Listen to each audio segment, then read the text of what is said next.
Good evening, everybody, and welcome to the final Road Series race of the Bohlin Svenska Eracingligan 24-25 season. This is the 2025 GT3 series, and it is the tobiasregistret.se Race to Save a Life by Clutch Club Racing. It's the final two races of our championship season. We've already got a champion. Marcus Byfeld leads this championship by 134 points, and with that being more than the maximum that one can score on any particular evening. He's already got the title. However, the battle for second is going to be very exciting indeed, with many drivers in mathematical contention and a few less, but still quite a lot in realistic contention for those final positions in the championship. It's myself, Ian O'Leary, and Cam Roger with you for the last week before the final week in the Bohlin Svenska Eracingligan, as the Oval Series draw to the end of its playoff season in 1 week's time. We're drawing to the end of our GT3 season here from Sebring Camp, and we've got a mighty battle for second place to enjoy over another two races tonight. Oh, we certainly have. It's been a long road since August of 2024. We've had the 3 seasons in the NASCAR, the IndyCar Series, and now GT3. And this is how we stand with just 2 races tonight to go. Marcus Byfeld, as I said, 134 points ahead of the rest of the field. He's already won the championship, but the battle for second is wide open. It is Dan Holmer who's currently in that second position. However, 11 drivers behind him, 10 behind him, 11 total, have a mathematical chance of finishing second in the championship. Jo Ströberg is closest. He's only 3 points behind, and they've got the same drop round as well at the moment. Their best result for both of them so far this season has been a 16th place finish. Henrik Lindhoff is next, ahead of Oliver Högström-Vigge, who's got the best worst finish, if that makes sense. That's 15th place for him, and so his drop round's fairly strong. That will help him. Oliver Bohlin, Lucas Lindqvist, who hasn't been here for a couple of weeks now, Rickard Everton, Fredrik Dallander and Eric Blix round out the top 10 in the Road Series point standings. So, as I mentioned, 11 drivers with a mathematical chance of getting there. And this is one of them, Jo Ströberg, who's currently only 3 points off of that second position. And I've got to say, I'm a little bit surprised that he is in this conversation in the battle right now, I must admit, because for earlier on in the season, now having a decent time of things, but I didn't think he'd be battling for second. He's up against some, I think, more well-established names throughout this season so far, like Dan Holmer, maybe Henrik Lindhoff, Oliver Högström-Vigge as well, who's going up against here today. Yeah, well, he had an amazing run of it last time out at Motegi. We got to speak to him after the race as well. He had a solid race result. He got hit in turn 3 and then was able to get all the way back up to 5th position. For instance, in the feature race, just 25 seconds off, despite being in the gravel. So it's not too bad at all. He really did have some pace in that Porsche, and maybe saying that the Porsche probably wasn't the best car to go for over the course of the season, but still not too bad at all. And he definitely a driver who's improving and getting there, so we'll have to see. He's already up there in 3rd place in qualifying as the first 2 laps are coming in, but as ever, Byfeld leading the way by 0.8 of a second. He is on an absolute tear. He's won the previous 5 races in a row, going back to Daytona. What is there left for us to say, really, about Marcus Byfeld? He has done a fantastic job, and we thought it was going to be a real battle between himself and Lucas Lindqvist. Actually, you referenced Daytona there, and that's when his winning streak, if you like, started, the one that he's still on right now. But at the end of that round, I don't know if you remember, but I can't remember if we were talking about it, I was just thinking about it myself. It was a real battle between Byfeld and Lucas Lindqvist, and I thought Byfeld was very much on the back foot, actually. If you remember earlier in that day at Daytona, he had a difficulty in race 1, just about managed to get the reverse grid, and that's how he went on to win race 2 that evening, but he was really behind it at that point. For sure, Lucas Lindqvist not being here for the weeks afterwards have helped him, there's no doubt about that, but for him to have grabbed dominance like this over the season, I'm surprised. I must admit, after watching those races at Daytona, I'm surprised he's been able to go 5 in a row since then, and maybe it's going to be 7 in a row by the end of tonight. Yeah, of course, in Spa, it was a strategy masterclass to get himself up in reverse grid feature race, and Motegi last time it was just one by one. He just worked his way forward. He did have a little bit of contact, a little bit of a little bit of argy-bargy, but he was able to obviously keep himself in the running. And again, not necessarily with strategy in terms of, in Spa, he just had the best strategy out of everyone, which is why he got to the top. But he had a solid strategy. Motegi had the speed, managed to work his way forward. So he just has that little bit of a pace advantage on most of the tracks. But it's been the racecraft as well. That is why he's leading up towards the front there. This is a good sign as well from Jonas Gunnarsson. He had quite a few DNFs and issues over the course of this season, even in the NASCAR Oval Series as well. He's had some difficulties, but when he's out there and on pace, this is what he shows. He's up there in P2. Absolutely. And that is a very good place for Jonas Gunnarsson to be. Not involved in the top 20 in our championship so far this season, but he is running up towards the front as things stand in this race. He's only got 11 points to his name so far this season. He's got a few more in the Oval Series, and he'll be in the conversation at Phoenix in 1 week's time when we go live for the final race of our 24-25 campaign. Very much looking forward to seeing who's going to take the Oval Series title to go along with Edwin Forsund, who was our IndyCar Series title winner from the end of 2024, and indeed our 2025 GT3 champion, who is going to be Marcus Beifeld as well, with that big lead that he currently has over the rest of the field.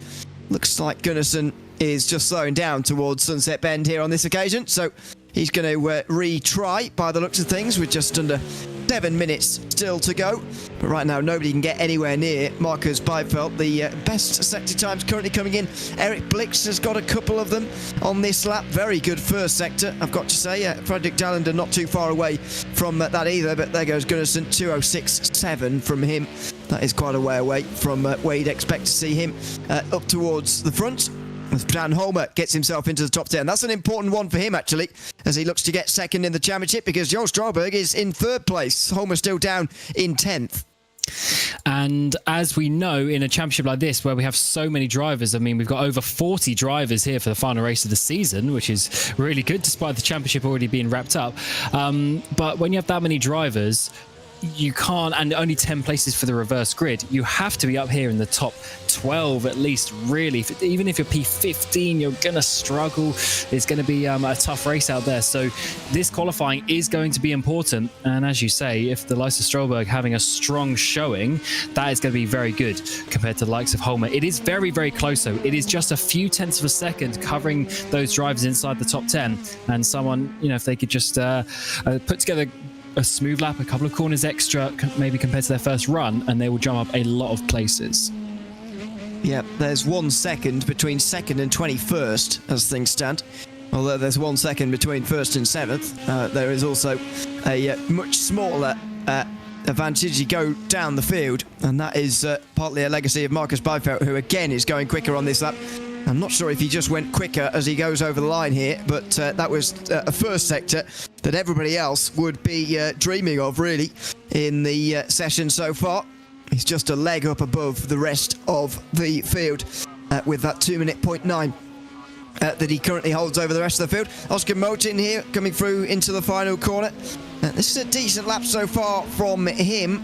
The second sector is just a couple of attempts away from where he really needs to be, in the either low 46s or even better in the 45s maybe, but over the line, is he going to be able to improve from there? The answer is no, nearly 2 seconds off of the pole time for Beifeld. So who else is going to go quicker? Joel Strauberg again in the first sector is going all right, in the second sector as well, so maybe he will be able to jump up here as Nicholas Helm comes over the line from 6th position.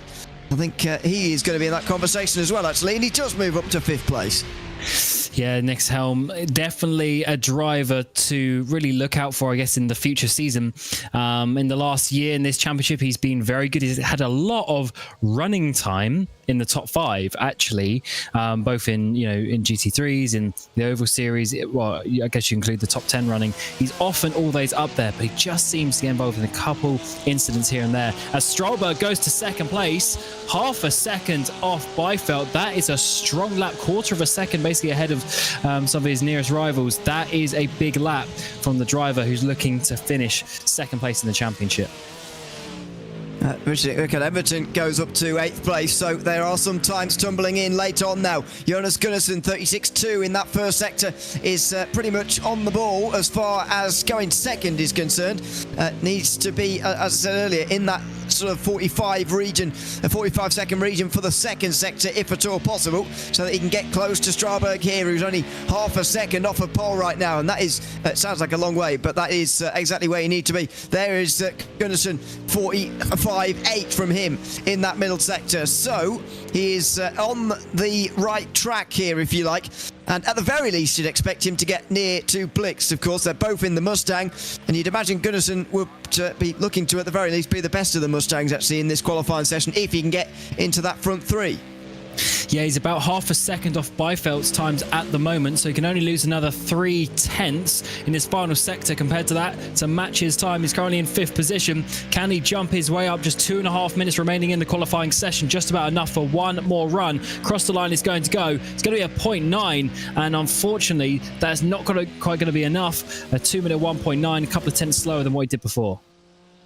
Yep, no quicker, but that time in isolation would have been good enough for a top 10 again. There's Holmer, and he can't improve from there either. Still 11th place for him in the BMW, and that's not a good sign at all for Dan Holmer. This is Rickard Everton, who has pulled off the circuit on the side of the road through Le Mans there, by the looks of things, and that might well be the end of that for him. He's currently, by the way, 8th place in the championship standings, so all of the drivers we've just been following there are contenders, with the exception of Gunnarsson, who we've been following. Blix is a contender, although he's 10th. Same for Holmer, obviously, who is already in 2nd place, as we've been watching periodically throughout the session again as well. Anybody else? Oliver Bohlin, maybe? No, he's already gone over the line, I think, and he's going to stay in 5th place with still a minute and a half to go. Everton's going to carry on for another go. Oliver Hudson Biggerju is not someone we've seen very much of so far, but he's going all right in the first 2 sectors as well, as he comes towards Sunset Bend for the final time in the McLaren. And he's a driver I would have expected actually to see in this battle for the 2nd place, but maybe the only surprise is the fact he's not in that 2nd place in the championship so far. Yes, but he's only 22 points off Dan Holmer, who currently sits there, so there's definitely some opportunities, but he's going to back out of that, come into the pit lane. So that is his session done. You see a lot of the pit boards coming up on the drivers' times as we're into the final minute now. Not enough time to start a lap, of course. Just enough time to finish. And Gunnarsson, how is he looking on this lap? It's solid, but it's a little bit slower, actually, I believe, than the previous lap he was on, that he already missed out. So unless he has a absolutely mega final corner here, I don't know if it's going to be enough to improve that 6th place. I'm sceptical, but we will see. Look, it doesn't look like it's quick enough, does it, as he comes over the line here, weaving around a little bit all over the place here. 2.7. That is not going to be quick enough for him. And indeed, that might well be that. Nicholas Helm is the only one now, probably, who can improve, although he might run out of time. 15 seconds to go. If he can get to the line, this might be good enough for a bit of an improvement here for Nicholas Helm. No, it is not. He would have made it in time, but he decided that it was probably worth practicing pit entry, because he was never going to improve. Anyway, Oliver Wallin's going to be next, but he's not going to make it in time, and the checkered flag is going to wave before he gets there. So the final qualifying session of the season gives Marcus Beifeld another pole ahead of Jos Strauberg, a whopping 0.5 of a second behind. Eric Blix and Fredrik Dallander will be next. Those are 3 championship contenders for that 2nd place, by the way, along with Wallin to make it 4. He'll start from 5th ahead of Jonas Gunnarsson, who's the first of those not involved in the top 10 of our championship. Nicholas Helm is in that boat as well. He's 12th in the series standings coming into today, by the way. Christian Gerrits alongside him. Then you get to Dan Holmer, who is 2nd place in the championship with work to do from 9th. Rickard Everton alongside him, with Oliver Hudson Biggerju and Sebastian Tinamo rounding out row 6.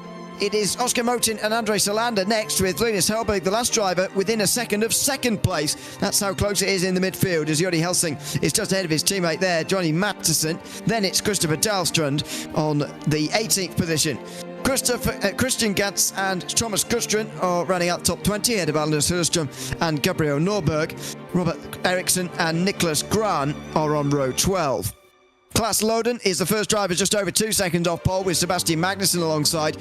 Hackenschott and Fredrik Forsell are on row 14 ahead of Victor Hammerstrom and Pontus Retterstedt on the final spot inside the top 30. Philip Hahn and Thomas Kennell are next ahead of Pontus Nørgren and Felicity Hansen. It's Lucas Pettersson and Patrick Pfeffer who is on row 18. Kalle Wallingström is alongside Jörg Frisk with Björn Broström and Lars Reistav rounding out the top 40. And the Clutch Club Racing drivers who are sponsoring this race here today, Joachim Ulrichsen and Marcus Stiller, starting from the back of the field. I think I'd be more scared if the sky turned green, to be honest, than if Stiller qualified for a race. I know which one would be more surprising. There's the stats on the bottom right-hand side of the screen. It's the Race to Save a Life by Clutch Club Racing. 11 laps in this sprint race. The battle for second in the championship on the line. And you've got to be in the top 10, I think, in my opinion, in race 1 to be in that conversation for second in the championship. Otherwise, I think you're going to be too far back in both races. Absolutely. You need to be getting some properly good results here, especially, I mean, we're saying there's 11 drivers mathematically that can win. Well, Lindqvist isn't here, Lindhoff isn't here, so that brings it down a couple of people. And realistically, if you're more than 20 odd points behind, it's going to be difficult to swing it in your favor, considering most of the drivers are up inside the top 10. Therefore, the swing in points isn't going to be that much. But you never know, if one of these drivers gets taken out, all can change. It certainly can. And we will find out whether it does over the course of 2 races here tonight in the Race to Save a Life by Clutch Club Racing. It's time to go green here at Sebring, and the whopping grid of 42 cars makes its way in towards turn 1 again. It's Beifeld who leads, as he so often has in these races in recent times. Through turn number 1, he will have all the ground here as Stroberg makes a move down the inside for second. Now the battles for this championship position really start to take shape with Jo Stroberg down the inside at turn 3. He's going to be through on Eric Blix, and Oliver Watt is going to try and follow him. He certainly is. I had to back out of that one. We were side by side for multiple cars there going through turn 3 and 4. Out through this little back straight down in towards the hairpin. Any big movers, any big senders down the inside. Wallin still looking spicy on the inside of Blix, but unfortunately not able to do so. And actually it's Gunnarsson who's able to just about put the pressure on him. Helm is also looking very racy there in 7th place. It's really racy all the way down the field. Actually, lots of side-by-side as they even come down in towards Cunningham corner now. Still side-by-side there between Dallander and Helm, it looked like, for 6th place. This is further down the back of the pack, just outside the top 10, where Rickard Emberton's going backwards, unfortunately. He's behind Oscar Motin, and Christopher Giros now is actually inside the top 10 now in that McLaren. Both of those McLarens up inside the top 10. Hagström, Vigaju and Giros making positions, 9th and 10th, the 2 teammates, as they work their way through the opening lap. Yeah, we've got trouble in the background. Christopher Dahlstrand, I was just about to say it was a clean start. Well, the very thought of it provoked an incident. Christopher Dahlstrand is dropping down the field, along with some others as well, in the mid-pack of this field. Yeah, that was Gustrin, the 747 drivers. Oh, one of the Clutch Club cars there, massively faster. And then Hana, I think that was cars going off all over the place. They can't get it stopped for that corner. That's the yellow machine there dropping down. Philip Hahn, 66, causing havoc as he was way slower than the cars around him who didn't quite recognise soon enough. It's all going on back here. But, and up here as well. Gunnarsson's around through the final corner, through Sunset Bend, and you've got to presume he might have had some help there. You don't, well, I'll say that, you do see spins through at Sebring's final corner, in fairness, on your own, but not from Gunnarsson very often. Meanwhile, side-by-side towards turn 1 again there. That looked like Vigazoo on Holmer to me. It was, yeah, there he is. Down the inside, you see the gold-fronted McLaren, down the inside of the Simray Sweden BMW, and there's contact, Holmer's around! That's how the championship can change on its head quickly, and Dan Holmer goes around. Not only is this going to be bad for his first race, he's going to miss out on the reverse grid for the second, and surely his hopes of finishing in that runners-up spot in this championship this season have surely gone up in smoke in that very move. Because not only is it his points lost, but that leaves Stroberg, the car, just 3 points behind him in the championship, up into 2nd place. What a move. What an interesting point of the championship we are in. So this is going to be very interesting indeed. He's going to have to come back a lot of positions, and to be honest, realistically, that is going to be championship done for him. There's too many cars out there on the track today. Even if he gets a few places, there's going to have to be big trouble for the likes of Stroberg and Vigazoo in the next race to change that around. This is lap 1 for André Solander. Maybe it was a less clean start than I thought. Contact.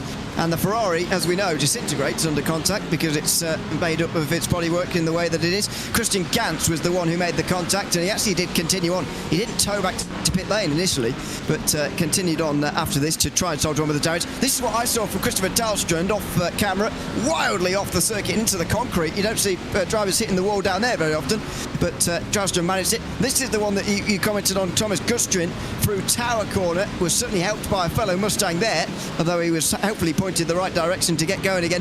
This is a little bit further back so we can see the real start of this. Through Collier initially, all things fine, and it's just a second Mustang trying to follow through that's run out of space in the end and nearly spun Gustrin the whole way round. And there was the yellow car of Hana, who's already going slowly by this point. So something had happened there. Salander got damage on the back of the car, spinning through that flat-out left-handed corner, but not able to slow down time. Here's Goodison. It was on his own.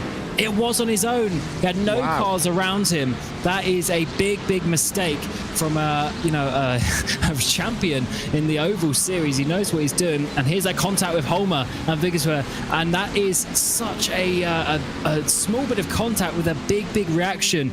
Tank slapper, that car going around, and he's going to have to recover a lot of positions. And he's down in P29 at the moment.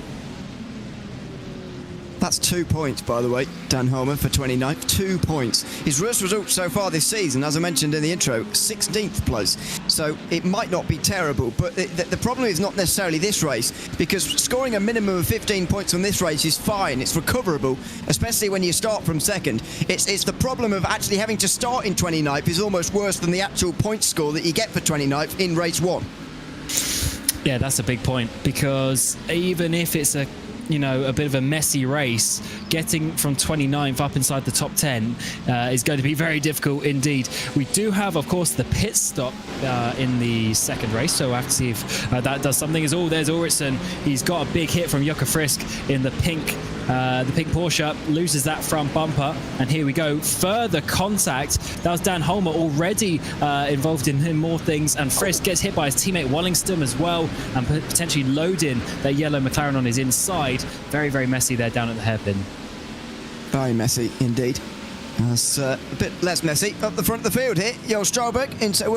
We talk about this race like Bifo doesn't exist. He is leading by 3 seconds. What's new? After 3 laps. Stralberg is in second place ahead of Eric Blix, and then it's Oliver Wallin, who's really racing his way into this conversation here, although he needs to get ahead of Stralberg ideally, and so does Blix as well. Blix started the day, if we talk about Stralberg as the new second place leader, if you like, because he is in second place in this race as well, as obviously jumping ahead of Holmer in the current point score. Blix starts the day 82 points behind him, so actually needs to gain quite a lot of points to even be in the conversation at the final round at all. And Wallin, it starts the day 44 points behind him, and that is a bit more recoverable. So Blix needs a bit of a miracle. Wallin needs to get up there and try and get ahead of Stralberg to give himself a chance. Yeah, I mean, Blix basically needs most of the people around him to not score points, and that's what I was mentioning earlier. As much as he's mathematically in with the shout, he's very, very unrealistic that he's going to be able to still be there. But I'm sure even getting up towards the top 5, I mean, he's 10th place at the moment in the standings. If you get maybe towards the top 5, top 7, that would be a solid result still for the season. But look at this battle that we've got for second place, because Wallin is literally pushing that Mustang ahead of him. He is looking very much up the backside of that. He's looking to get past Vigju as well in the championship, but he is what's that going to be? That's 25 points he needs to gain on Vigju, and he's only 4 places at the moment. Yeah, although the gaps up here are quite large point to point between these positions. 4th to 8th is a gap of 8, so it can be done. But I think a few of these drivers, quite a lot of these drivers, are hoping for issues for those around. As you mentioned earlier, Henrik Lindorf not being here is quite a big one since he's 4th, but we'll talk about that again in a second, because there's a battle here in towards Sunset Bend, and Blix knows that this is one of the chances. Stralberg knows it as well. He pulls over to defend. Blix goes for the inside to try and attack here on the inside line, and he's not able to. Not into the final corner anyway. What about turn 1 maybe, as they go over the line? Too close, I think, for Blix really, and and indeed not going to get alongside in time for turn number 1. Oliver Bohlin is not going to be getting alongside either this time round. So as we approach half distance, they stay as they are in towards the turn 3 braking zone. Again, they stay as they are. Strauberg doing absolutely what's required of him now to hold on to this second place. I think these 3 drivers are in reverse order of their speed at the moment, but they're so close. It's probably just half a tenth here, half a tenth there, and it's just enough that Bohlin is pushing up to the back of Blix, really putting the pressure on, and Blix is going to have to make a move at some point, not necessarily to attack Strauberg, but to defend from the 72 Morby Bright Esports entry. And Frederick Dallander is just catching up as well. He's in 9th place, one of those mathematical ones you were talking about a moment ago, Cam. I reckon he's probably out of realistic chance already, but mathematical chance, he is one of them, and he's joining these guys now to make it a 4-car group out front. He wouldn't put it past Nicholas Helm to get involved in the next 6 laps as well here, because there's still quite some way to go. It's not going to get dark throughout this race, by the way, but we did start 6 p.m. in sim time, so the sun is certainly setting around here at Sebring, and that is why you can see these cooler conditions now that we saw at the start of the day really starting to play up as Strauberg gets a little bit of a bubble there through Tower Corner. Again, Blix has not really shown any signs of being too aggressive in his attacks to try and get through here. Indeed, but they are getting squeezed together. As you mentioned, Dallander in behind. There's actually Byfeld in the yellow Street Trends McLaren up towards the front. Leading this race fairly comfortably as we get to the halfway point of this feature race. Blix now making Strauberg defend. All that's going to do is tighten up his line to this final corner. That's going to allow Blix to send it up the inside. Watch out for the bump. Strauberg should still get a pretty decent run with that line, but Blix, he's trying to do something. He's trying to make it work and force Strauberg into a mistake. And that's actually allowed Bohlin to get the better run out of both of them, because he wasn't affected by that battling at all. He just took his normal line, and he's very nearly down the inside there in towards turn 1. Blix was playing the very narrow tightrope there as he tried to half defend, half make sure the BMW didn't get alongside, and half make sure he was taking the racing line as well there. As Strauberg, for the second lap in a row, goes deep into turn 3. He's under big pressure here. Oh, and that was rash. That was very rash from Oliver Bohlin. Very unlike him. And he's gone straight into the side of Eric Blix, and both of those two will be eliminated now as well. Where is Bohlin? There he is. He's got back going. Blix is having to wait like his teammate Gunnarsson, and both the Alcantech cars going to be completely out of contention here as the battles continue a little bit further down. This is Helm now up into 4th place. What a strong race this has turned out to be from him. And Giros also having a strong race so far. He's now right up the backside of him as he work away down this back straight here. Oh, that was so late from Bohlin. I mean, it wasn't even an opportunity really. There's a tiniest gap, and he tried to make it work, but that was way too ambitious. I'm not going to... yeah, there's the onboard I was looking for. I mean, there's not even a gap there, really. I think that would have come as a surprise to Eric Blix more than anything else. He wouldn't have seen that coming at all as he got driven into the side of... I mean, very unlike Oliver Bohlin. I don't think I've ever seen him do something like that. He was getting very impatient, wasn't he? The last 2-3 laps, he was really pushing up on the back of Blix, and unfortunately that was one step too far as he slides his way through that chicane as well, really pushing. Now he managed to keep himself in contention for the race though, at least in P8. I'm sure penalty points will be coming his way for championship wise. That is important. However, at least he's there in 8th place, which means he will, even if he gets penalty points after, he will still be involved in the reverse grid and won't be dropping back. So that track position that he regained was very, very important. Yeah, so he might rescue a top 5 tonight, but I don't think he'll be getting second in the championship now. And all of a sudden, it's looking very good for Jo Strauberg, you've got to say. Dan Holmer ahead of him has already had problems today. Where has he got to now? He's only 22nd, so he's still a long, long way back with 5 laps to go in race 1. Henrik Lindhoff isn't here, as we've already said. Oliver Hydrogen Vigazoo is inside the top 10, and he's still in contention. But already you're getting to drivers who started the day 19 points behind and will be getting even further behind by the end of this race. Oliver Bohlin, we've just seen spin off and surely will be getting some points taken away from him, even if he is inside the top 10 right now. Lucas Lingvis isn't here. Rickard Emberton is an outside shot, but already started the day over 50 points behind, and so he'll be eliminated at the end of race 1. So will Frederick Dallander and Eric Blix. So it's looking like Strauberg's to lose now, this second place place in the championship as those just outside the top 10 continue to scrap. This is Tidemo alongside Linus Hellberg, not able to get through in what's becoming quite a large group here for 11th place. Yeah, this is a massive train here around Sebring. That's what we were saying in qualifying. That midfield battle is so close. And even after all these laps, people are basically bumper to bumper, really showing the strong midfield bunch. And yes, maybe they don't have an opportunity to win the race or get the top points, but they have an opportunity to have some nice battles and still get some points for their own championship. As this is a bit of a, you had to sort of go fast, slow in, fast out. We work our way up towards the chicane. This is a good overtaking opportunity if you can dive it down the inside, or at least use it to set yourself up for that back straight. It just feel like he's got very dark all of a sudden, doesn't it? Yeah, he's got a big cloud. Turn the light on. Yeah, I don't know. It's got very cloudly, very cloudly, very suddenly, indeed. As they make their way down towards Sunset Bend, there isn't much of a sunset going on right now, I've got to say, in this battle for 11th place.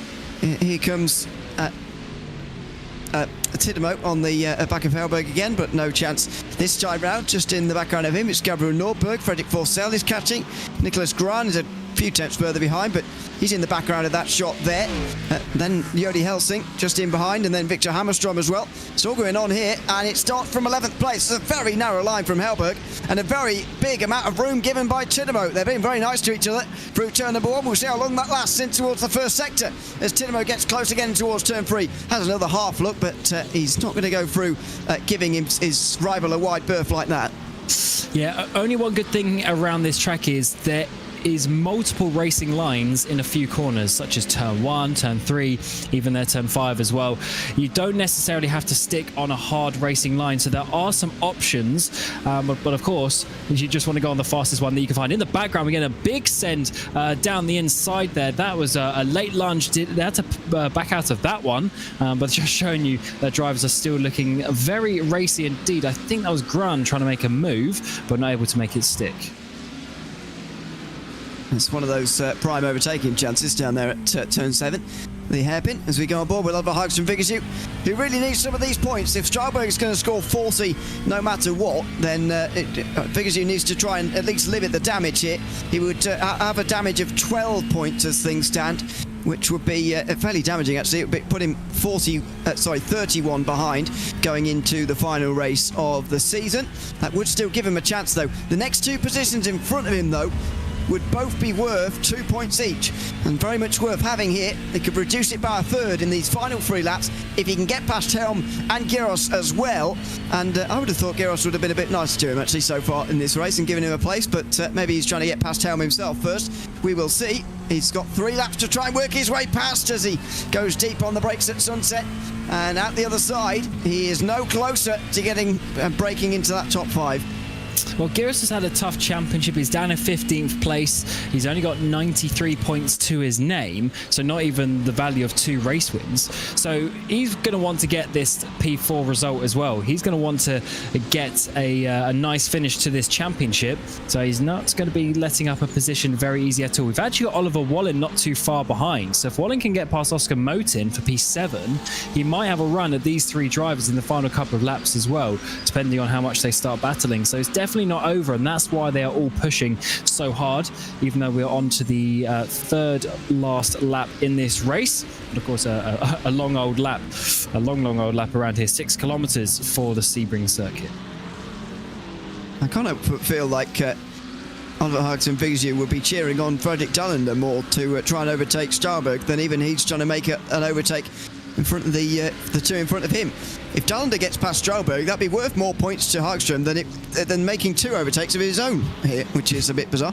But there you go. It's the way the point system works, and it very much rewards race wins. By the way, 50 for a race win, 40 for second place. So that very much is given the race winners this season. Only Marcus Beifeld in most cases. Really a big advantage, as we know, in this championship season as they work their way to the end of another lap here. Seems to me Oliver Hagström Viggersjö is not close enough again as we go back to the battles in the midfield all over again. This is still going on. It stems really from 11th place further up the road, you can see there. Yeah, this is an awesome battle. Look at the drivers bouncing their way through these corners here at Sebring.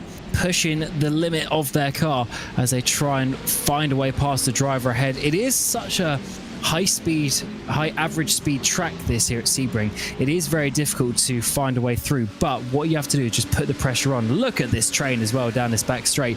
There's going to be basically a whole straight worth of cars just bumper to bumper, getting that slipstream down in towards Sunset Bend as you come on to lap 10. So 2 more tours to go in the sprint race. Of course, we do have the feature race coming up. Top 10 will be reversed. Johnny Matson at the moment has that reverse grid pole, but of course wants to keep on to it. There's a lot of drivers chasing him down should mistakes happen ahead. Oh, hello. Oh, no, not quite. Side by side, Bohlin. Oh, hello again. Down the inside. That's brave after what happened to him earlier as he got down the inside at 5, and he'll be down the inside again here, but he just backs out this time. Ironically, that overtake going down the inside that time was more on than when he actually did it on Eric Blix there. But anyway, through the big bend right-hander now through turn 6, he's going to have another chance on Motin, who's got no straight line speed in that Corvette for the moment, as that BMW roars onto the outside line. Here we go, it's going to have to be all the way round. He can't go for a cutback here, but it might well work at turn 7. Bit deep, but it's okay. Side to side on the exit, absolutely neck and neck as they come out the corner. And again through turn number 8, they're still tight side by side. Motin will have the inside when it comes to Cunningham, but that BMW again really getting up to speed here in the straight lines, and it's having a chance on the outside at turn 10 again here. Inside at Collier should finally give Oliver Wall in that 7th position, and I think it will do, unless that Corvette stays there, and it might well do. Oh my goodness, Oscar Motin does indeed stay there. Inside for Tower Corner, it's still going here. Everton and Matson can't go anywhere, they can only watch as these two battle it out for 7th place. What a view Everton is having of this one as we chunk the curve for Bohlin on that inside line. Motin round the outside. What a fight he is giving this. He doesn't want to give this up. Rubbing between the two. We come through the chicane. We rub again as we go on towards the back straight. There's going to be a terrible run for Motin, and it's going to be a big run for Everton as he tries to get a double overtake here on the back straight. Oh, he's boxed in. Is he going to go on the grass, maybe? Bohlin on the other side is going to try and go through here. He's very near to the grass right now. And where's Matson? He's pushing Everton into the lead of this group. Oh, he's going to back out of it. Everton didn't want any part of that. Motin holds ground on the inside and stays in front. Somehow they're all in the same positions as what they were before. Bohlin's had a big bubble on the exit, though, of Sunset Bend. And so Everton is going to have a good run on the outside line this time in towards turn number 1. The Porsche is going to find that very difficult, and so he's not going to get through there. And Matson is going to stay where he is as well. Unbelievably, everybody's in the same position they were a couple of laps ago. I was just thinking that we go through all that. They're in the same position. Crazy stuff. White flag is out. One final tour Sebring. Oh, that's a terrible spin for Motin, losing that rear end coming through turn 5. He gets back going, loses those 3 positions, and after a huge defensive battle, he's going to lose out on so many points. That is going to gift Bohlin 7th place. And he's going to be behind Tidmo now. So Sebastian Tidmo is going to be on pole for this second race as it stands. And that battle for 10th is going to be lively as well, by the way. Further in the background, this is what happened to Motin. He just seemed to lose that completely on his own. Yeah, it's a corner where you really trail brake in and you have to balance that rear end so carefully. You're bouncing over the curbs a little bit. You're almost floating through that point in that little chicane. You can't quite get on the power fully, can't get on the brakes fully. And unfortunately, just misjudged that as he was pushing and pushing to keep these 3 cars behind. But is Bohlin going to be able to hold on? Half a lap to go. And we got Beifeld leading very comfortably by 8 seconds. It's going to be. But the positions in behind me. Dallander getting a 3rd position as well. Could that even be 2nd place down the back straight? Yeah, I think I know whether Marcus Beifeld's going to hang on or not. It's going to be a 6th race win in a row for Marcus Beifeld. What a season this man is having. Already champion before these races even began, cementing his status even further with a fantastic win here in the first race at Sebring. The reverse grid challenge for him to come in the second pot, and Jo Stroberg strengthens his hold on 2nd in this championship as he takes the load from Dan Holmer with that 2nd place in this race. Further in the background, are any of these positions going to change inside the top 10? It doesn't look like they will. It will all be the same, and these guys, especially down towards the back, will be the ones certainly competing for that that race win in race number 2, if, of course, they can hold off Marcus Beifeld as they come over the line a bit later. Here's Dan Holmer. Where's he going to finish? 18th just about in a photo finish, actually, just behind Pontus Redstead, as Eric Blix in the background to lose a couple of positions on the way to the line. He finishes 19th behind Holmer, who has his worst result of the season, and what a time to have it. Yeah, the worst time. He was in second place in the championship, and with that contact, he is now going to be really on the back foot as we have just one race to go this season. It's the feature race, the reverse grid race, a pit stop to come, and it looks like Stråberg has one hand on second place in the championship, but you never know what is going to happen. If he spins out like we saw with the likes of Gunnarsson, etc., and Viggersberg gets a really good result, then he might be able to cap that one off. But we also have to see, because Oliver Bohlin is looking very strong too. Yeah, there's so much still to play out in race number 2 a little bit later. But in race 1, it's Marcus Beifeld who's taken the win by 8.6 ahead of Joel Stråberg and Fredrik Talander. Nicholas Helm getting into the top 5 is a nice result for him, and he'll get into the top 10 in the championship as well as a result of that. Christopher Giros is just behind, couldn't really make a move, neither could Oliver Hagström Viggersjö. Oliver Bohlin will be next after that rather mixed race. Rickard Everton, Johnny Mattsson and Sebastian Tidmo will be on the first 2 rows of the reverse grid. Linus Hallberg just missed out with Oscar Motin on that last spin there, costing him a place in the top 10. Gabriel Norberg was involved in that battle as well as Nicholas Grahn. Fredrik Forsell running out the top 15. Victor Hammerstrom was next ahead of Pontus Redstead, with Dan Holmer down in 18th with his worst result of the season so far. Eric Blix down in 19th place, scoring just 12 points and mathematically putting himself well out of contention for that second in the championship. He was just ahead of fellow Mustang driver Sebastian Magnusson. 21st in the end went to Klaas Loden, just ahead of Thomas Kinnell, with Jody Helsing next. Tavlidze Janssen was 24th, ahead of a pair of Mustangs, Thomas Gustrin and Jonas Gunnarsson, both were out spins in that race. Patrick Pfeffer was 27th, ahead of Pontus Nordgren, Anders Hörström and Marcus Stiller, who gained 12 places in that race.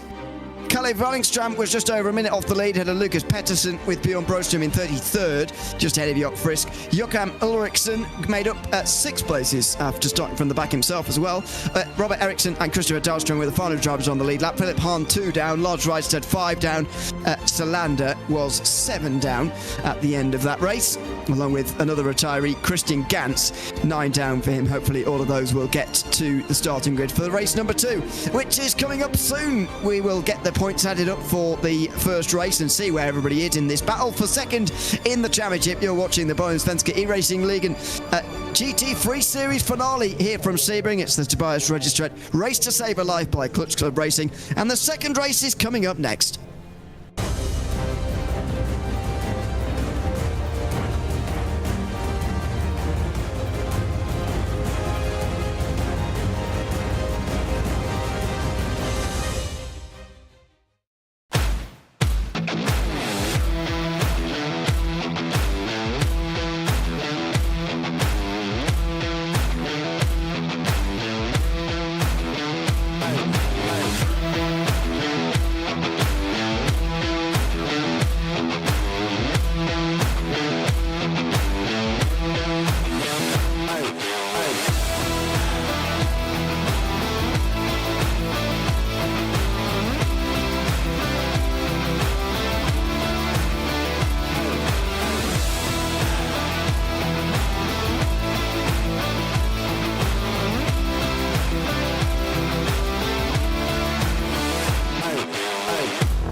Welcome back to Sebring, where we've just had a very exciting first race in the tobiasregistret.se Race to Save a Life by Clutch Club Racing. Myself, Ian O'Leary and Cam Roger bringing you the final Bohlin Svenska Eracingligan GT3 Series round in 2025. A 28-lap feature race coming up next with a pit stop included as well. In the battle for second in the championship, we've just seen Jos Strauberg really take control after Dan Holmer had a spin in the second lap, I think it was, of that race, and everybody else falling by the wayside in various other ways. It's only Holmer, a lot of the highest in Vigazoo now, who can actually overtake Strauberg. Holmer 22 points behind coming into this next race. Oliver Hagström Vigazoo 31 points behind because his closest rival is only 22 points behind. He only needs a top 6, Jos Strauberg, to guarantee himself the title, unless there's some lots of different bonus points things happening on that we won't quite be able to know just for the very moment. But Cam, it was a good opening race actually, thoroughly enjoyed that. Now a pit stop race coming up next, and a very important one as well if you want to be second in that championship, which Jos Strauberg is very much taking control of now. Yes, so by the maths of Ian O'Leary, Strauberg leads Holmer by 22 and Hagström Vigazoo by 31, which basically means that Strauberg has it wrapped up as long as he stays within, a sort of top 10 position and doesn't fall crazy far behind Holmer and Vigazoo. But you never know how it's going to go if they all have issues. If Strauberg gets taken out like we saw with some drivers, or even just having a spin like Gunnarsson on his own, then you never know. And Strauberg was looking a little bit, he was sort of a little bit all over the place in some situations when Blixt and Bohlin were right behind him. So there's definitely a little bit of nerves there, potentially, or it's just the fact that he had a lot of pressure on his shoulders. Yeah, that's very possible. Well, Marcus Byfeld took another race victory in the first race of the day, and we're about to see him line up in 10th place. We're about a minute away or so from going into that race session.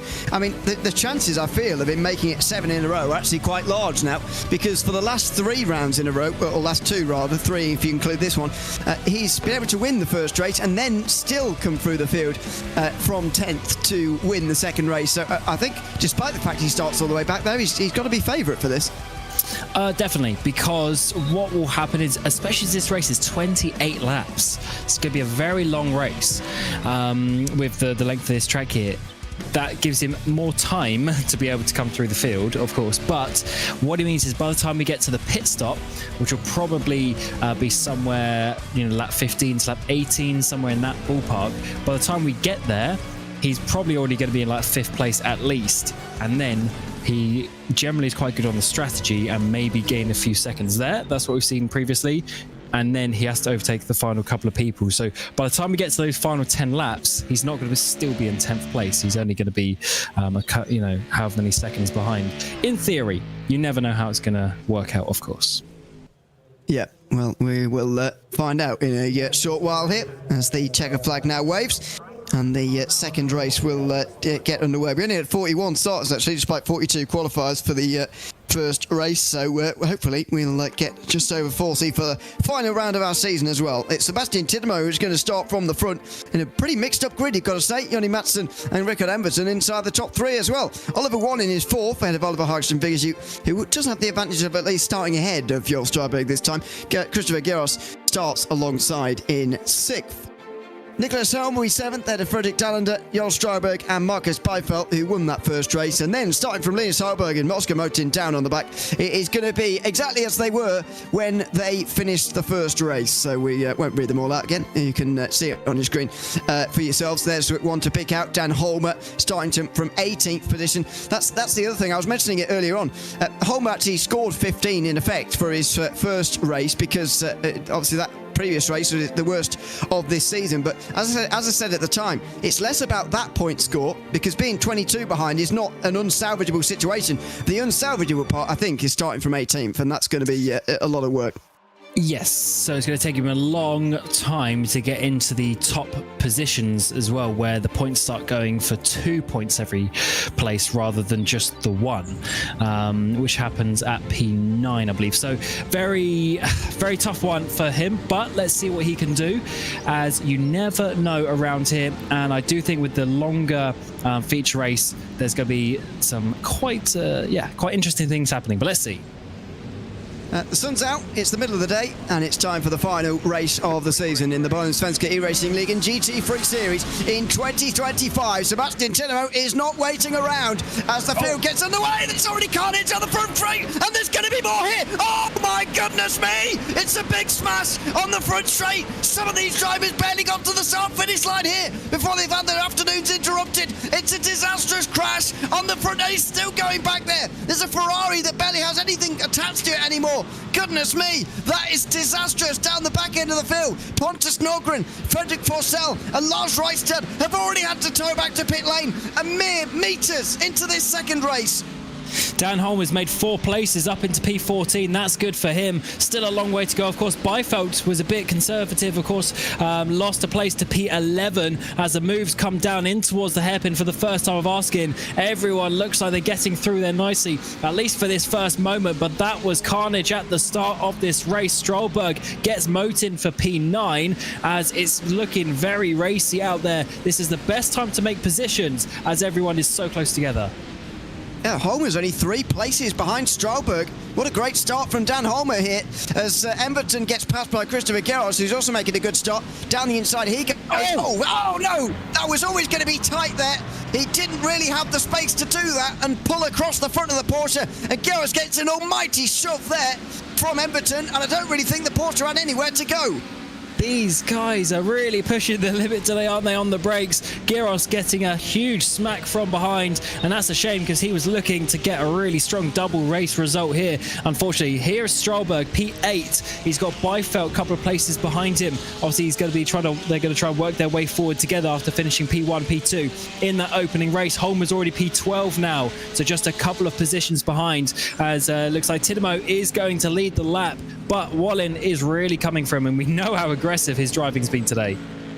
Oh, that's a bit wide from Tinamo as well through Sunset Bend, and so Bohlin is going to get through. You're right, the aggression may well have been the one that pushed Tinamo out of the way eventually, but he might not need to really use that here as he works his way through to the lead. Tinamo's going to break early on the inside line, and Oliver Bohlin is going to roar around the outside into the lead, and he's got a decent chance of winning this one from the position he currently finds himself in. Emberton and Helm, meanwhile, go side by side right in front of Jo Strollberg, who's probably not loving this. Marcus Byfeldt is right in behind, and that is Helm up to 6th place. Yeah, this is tough. Look at the amount of cars on the screen in one shot. Crazy how close they are staying around here, not spreading out just yet. Only, of course, on that second lap. Emberton is getting a bit closer towards Hellberg. Is he going to be making a move? No, nothing down in towards the hairpin. In the background, that is, I think, Holmer trying to make a move. He's got Byfeldt now in front of him. Actually, no, is Oscar Motin was able to defend back. Some contact made further in behind thing as Norberg also trying to get involved. Yeah, he got absolutely body checked there, did Holmer by Norberg, or the other way around, depending on how you look at it. In towards Cunningham, he's going to go for it again, Norberg! Oh my word, that's late on the brakes! Oh, he's always going to smash into Motin there, and he's got that disastrously wrong! In towards turn 10, and Motin just about rejoined, right in the middle of a battle, I think, that contains Gunnarsson, by the way, in the middle sector here. It's carnage at the start of race 2, the final race of the GT3 Series season in 2025, and it's all happening out there at the moment. And I think Holmer was very lucky to avoid contact. Motin, wrong place, wrong time, as it was a huge send down the inside. That is just a little bit too ambitious, but sometimes you do have to make it work, because we see today further contact is being made. That is not great at all. Is that Helsing being hit out the way? These guys really just over pushing the mark. That's the 36 of Gyros, who was the one making contact there. Am I forgetting something obvious? But why is that McLaren got no front end? So suddenly looks very naked without it, to be honest. Oh, Gallagher. Through the final corner, Fredrik Talent is off. He was having a great race. It looks very similar to the Gunnarsson spin, actually, at the early stage of race 1. And Dallander, who was actually on course for being one of the biggest point scorers this afternoon, has suddenly gone for a spin, and he's gone way down the field all of a sudden as this final race of the season descends into chaos on the bumps of Sebring. Goodness me, this is astonishing action so far. Switch back to the inside, meanwhile, down in the pack. This is Grant trying to get into the top 10 at the expense of Linus Hellberg. He's going to make contact as well, and Eric Blix doesn't know where to go. And he's going to get through, though. Hellberg just back out of that. Oh, and he's gone. Grant has spun right into the middle of the track. A huge contact being made. And with cars loading, more cars making further contact. Terrible location. Cars up in the air. And that is not the nicest spin. Should have pressed escape as soon as he got into that place. Oh, we got a car upside down as well. Further down. That is a terrible end to the season for, I think that was Pedersen who ended upside down. Yeah, Lucas Pedersen in the 51 cars upside down. Well, we're going to spend the rest of this race watching replays at this rate. Oh, it's still happening. It's all going on out there at the moment. There's cars off down there at turn 7. And, well, that is a big mess down there. I've got to say, that's Marcus Stiller who's involved in that, along with Jock Frisk, who also returns to the pit lane. We've got to have a quarter of this field out the race before we know it, as they all tow back to pit lane and retire from this race. It is quite a disastrous start for some, as carnage reigns here at Sebring. We haven't seen, we saw this a little bit in the early part of the season. To be fair, I do remember some of the early rounds, especially at the Hockenheimring, very action-packed there, and Spa as well. But have we seen a race like this so far this season? It's unbelievable. Yeah, these guys are being rather aggressive today, as Byfeld gets a nice clean move up inside to P5 at the end of all that. So Byfeld has... so he was behind Stralberg, where Stralberg stayed in 8th place. Byfeld's now up into 5th, so that's not worked out well, as they have Holmer and Blix now rounding out the top 10. But this is the thing for Byfeld. So he's only 3 seconds off the lead with 24 laps to go. So he's going to be definitely looking to get another double race victory, as if he's got Vigashou up in front of him now, who of course is just holding on to his hopes of getting 2nd place in the championship. Let's see this start already. Oh, that was a move. I think was that Hellberg, potentially, to the inside. Oh, maybe Hellberg's teammate to the inside of Forcell, who then just went backwards into a line of cars. With 42 cars out there, there were so many still coming through. Who is in that Ferrari there? Because I think Linus Broström is going to find it hard not to shoot them. To be honest, Patrick Pfeffer couldn't quite squeeze through. Maybe should have broke, but that's with hindsight, I suppose. He backed himself into the wall and he was out the race. Ross Reistad wouldn't have seen this coming, really. Oh, steep on the brakes in front of him, and bang! Couldn't really see what was happening in front of him there, as that Ferrari got absolutely mangled. This is Christian Gantz, who tried to pick his way through the carnage, and did. In the end, got a good view of the graveyard through turn 1 there, or the first straight, I should say. Patrick Pfeffer tried to get it home, but found this very difficult with rear suspension damage, and went for another spin in that Acura down at turn 7. This is Geros in front of Emerton. Said this at the time. I think he is going to blame the Porsche perhaps there, but I don't think Emerton really could have done anything else there. It will still go down as his fault, but yeah, difficult situation. A car on his inside. I think Gyros potentially broke a little bit early. Oh, this was the massive I mean, Motin, to be fair, he got past Holmer, but he didn't think about Motin being there. That was a terrible rejoin, by the way. I know that didn't cause a crash, but that was a horrible rejoin. The red car there of Norberg just way too late on the brakes. Yeah, and not an ideal rejoin there from Motin. Dallander spun on his own here in very bizarre fashion. I don't think he hit the McLaren, just went around on his own, and that's a real shame for him, because he was having a really good race up until there. This is what happened to Nicholas Grant, and you're probably right, he should have escaped here, but the amount of cars that came through and eventually hit him. There's 1, there's 2, there's Motin who spins around, 3, 4, wait for the 5th, bang, and the McLaren goes up into the air and cartwheeling across the circuit. That was Lucas Pettersson, who eventually ended up upside down and with nowhere to go other than to escape. And that was a disappointing end to his season. This is what happened. He wouldn't be able to see this coming, I suppose, with the Mustang, and then got helped along by the Porsche as well. Goodness me. Yeah, I think that was Jock Frisk just helping him along. Here's Pedersen.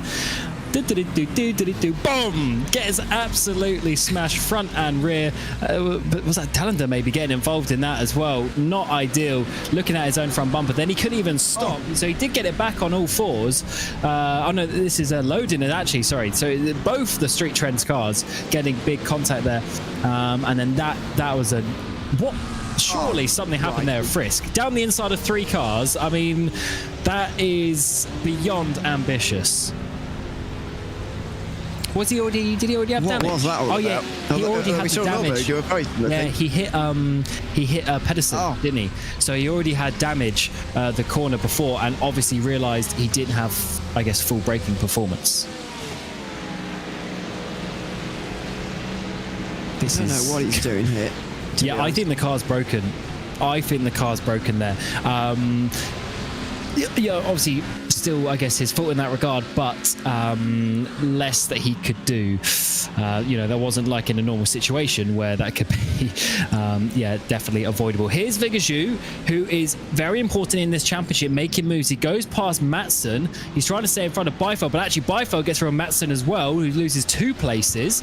And Wallen might be leading, but he's got some big names in the championship coming up behind him.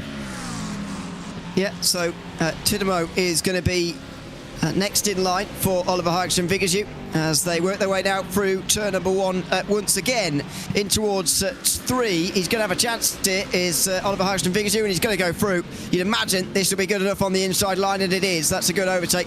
Beifeld is going to be held back for just another couple of corners before you'd imagine he will do the same.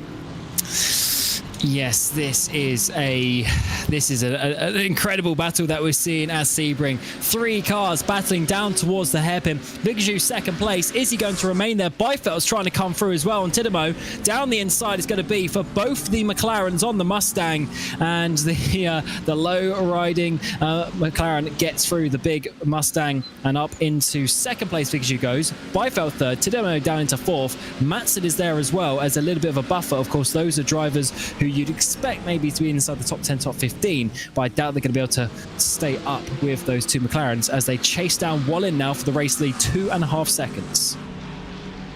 It's a relatively large margin, but not if you mark as Beifeld, who is currently in 3rd, but you'd imagine will shortly be in 2nd place. Oliver Hikes and Vigazhu is currently in that position, and indeed just pulls over to let Beifeld through. In so doing, gives up 5 points. That's why I'm slightly surprised he's even done that, because he can't afford to drop any lower than 3rd. If you want, well, I suppose he could be 4th, I suppose, and still get ahead of Strasbourg, but it's going to be very difficult for him to do that.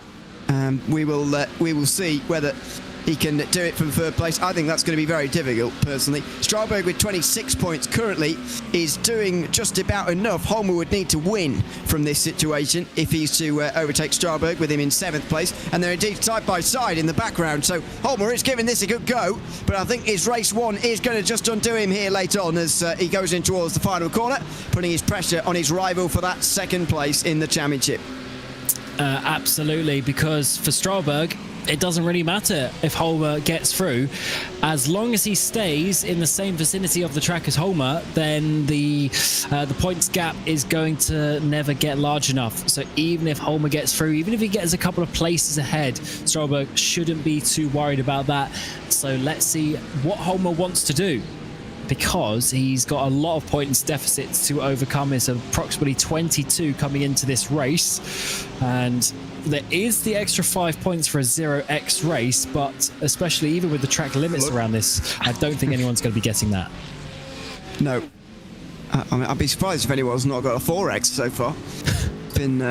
It's been quite remarkable. Bumper cars. I don't think we've seen something like this all season. I mean, maybe my memory's not quite as good as it should be, but weren't even the wet races cleaner than the start of this race?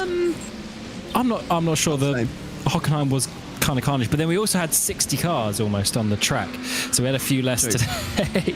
But yeah, you're right, you expect the rain to do more, and I'll be very interested to see the incident count total, if that makes sense, at the end of the race, because if it's more here than a wet race at Hockenheim, then that is certainly something, because we come to Sebring multiple times here in GT3s. Everyone knows this track and these cars in this combination, whereas Hockenheim isn't so much used, and it was in the wet. But funny how that works out. Sometimes when you get the weird conditions like that, people actually drive a bit more sensible. Yeah, exactly. And when you're a bit more unfamiliar, people may be a bit more sensible than when you are familiar with one of these circuits that's used on what I describe as the GT3 World Tour, if you like, of the special events in the racing calendar. Daytona can be added to that list, as well as Spa as well, that we've had on this calendar. With regularity, every year you visit these tracks for a very long race. As Strauberg goes very wide there through the final corner. That's a bit more like what you expect to see from the Porsche, actually. And Holmer looking to try and take advantage of that as he goes alongside on the way down into turn 1, right round the outside. That is going to be very close to him making the move here. It's absolutely door to door through the first corner, and Holmer might have this later on the brakes in towards turn 3, and he's just about going to get through as he hit sideline, got it done in towards turn 5, and Dan Holmer moves into 7th position now ahead of his rival Jo Strauberg. Yeah, Strauberg tried to fight that, but he didn't want to overly risk it. And definitely the best opportunities right behind Holmer coming towards the hairpin. He has a look to the inside. The BMW later on the brakes, a good car length there later on the brakes, and managed to make that one stick. So Holmer up into 7th. He's got a little bit of a gap now up towards Helm, but he's slowly working his way up, isn't he? He started, was it P18? He was already P12 pretty much by the end of that first lap. Another 5 places gone, and he's only approximately 5 seconds off the lead. So he has some room to do something in this race, and hope that Strauberg, I should say, has some issues in behind, because the thing is, with the position that they are now is 22 points. I mean, to be honest, if he wins the race and Strauberg is 6th, that is a 22-point gap. So it's still open, but he really needs to win, I think, to get the points margin. Yeah, or hope that Strauberg has some kind of problem, because the minimum score he's going to have is 15 points here. Strauberg, 22 more than that, requires a top 2 finish anyway, I think, if my maths is correct. Yep, so he's going to need a very big score. Here is Dan Holmer, and at the moment he's only getting 7th position as things stand. I think Oliver Hagström figures he's maybe got a better chance, although he's still 31 points behind coming into today, currently scoring 35 for this score, but Strauberg is also scoring 26 himself, so only a gain of 9 here from Hagström. It's also a gain of 7 over Holmer, so he's getting a bit closer to 3rd in the championship, is Oliver Hagström figures you, and I think they'd be tied as things stand right now. So we would need to wait for post-race confirmation on just about everything, but Oliver Hagström figures you doing decently well so far in this one as well. As we get to the 1/3 mark here, it's absolutely flown by at the start of this race, because it's been absolutely breathless so far here at Sebring.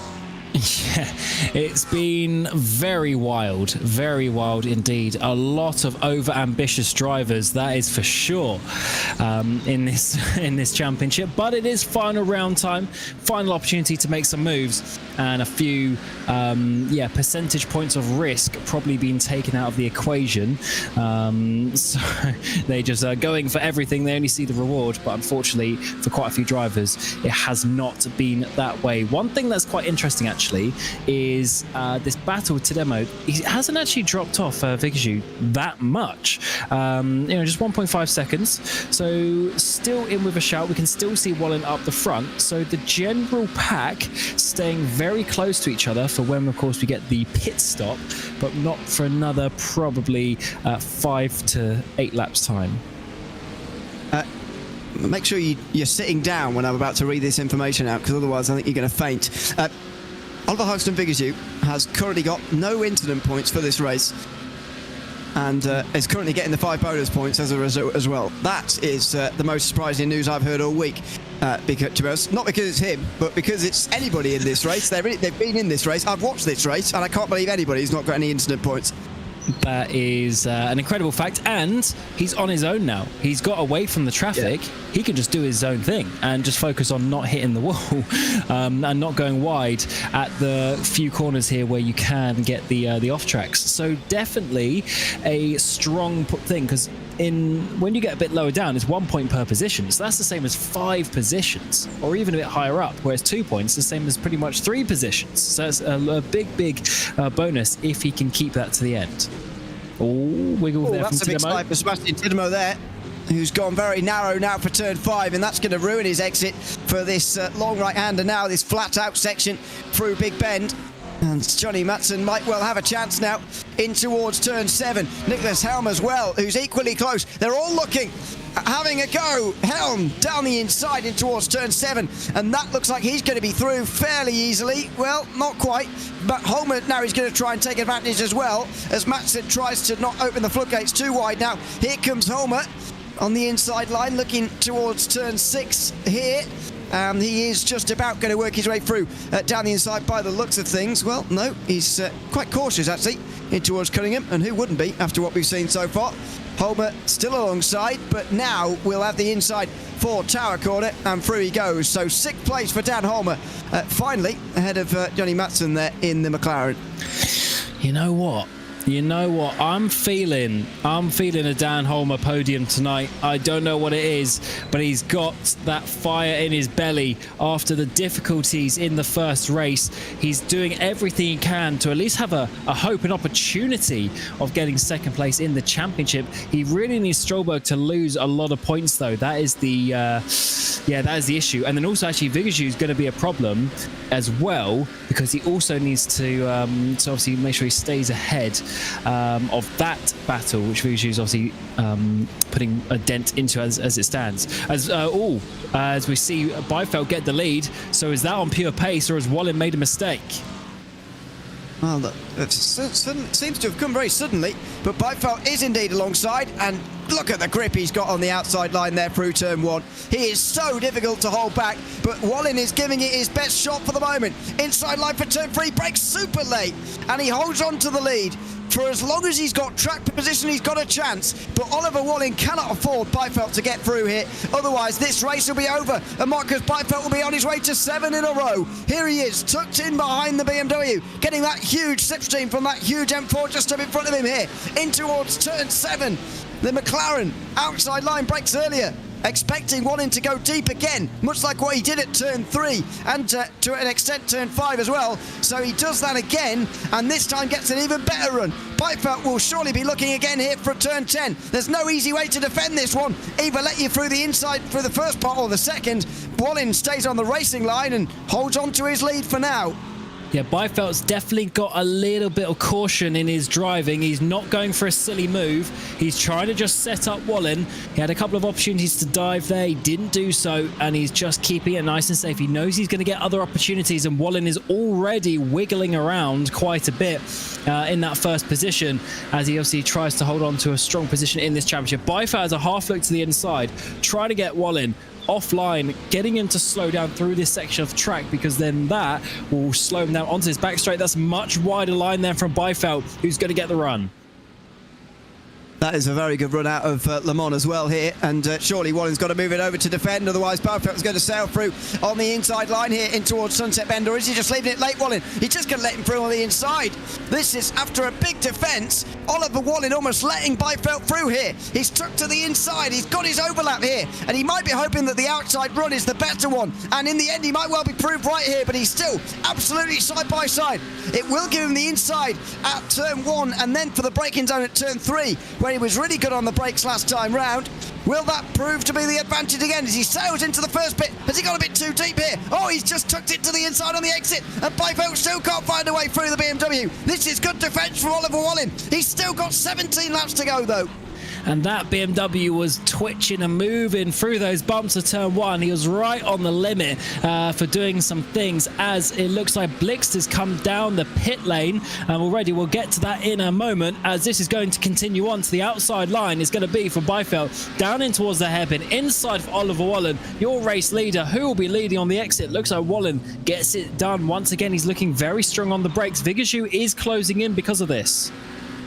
He is, and everybody else will be as well. That is exactly what Wahlin's hoping for, though. The more drivers involved in this, the better chances he has of holding back Marcus Byfeld here because of the pressure that will be put onto that McLaren, currently running in second position. And as I mentioned earlier, as long as Wahlin's got the track position, he's got a chance. And with the traffic behind and the numerous drivers we've got in behind as well for this race, the less chances there is for Byfeld to do an undercut here and pit early.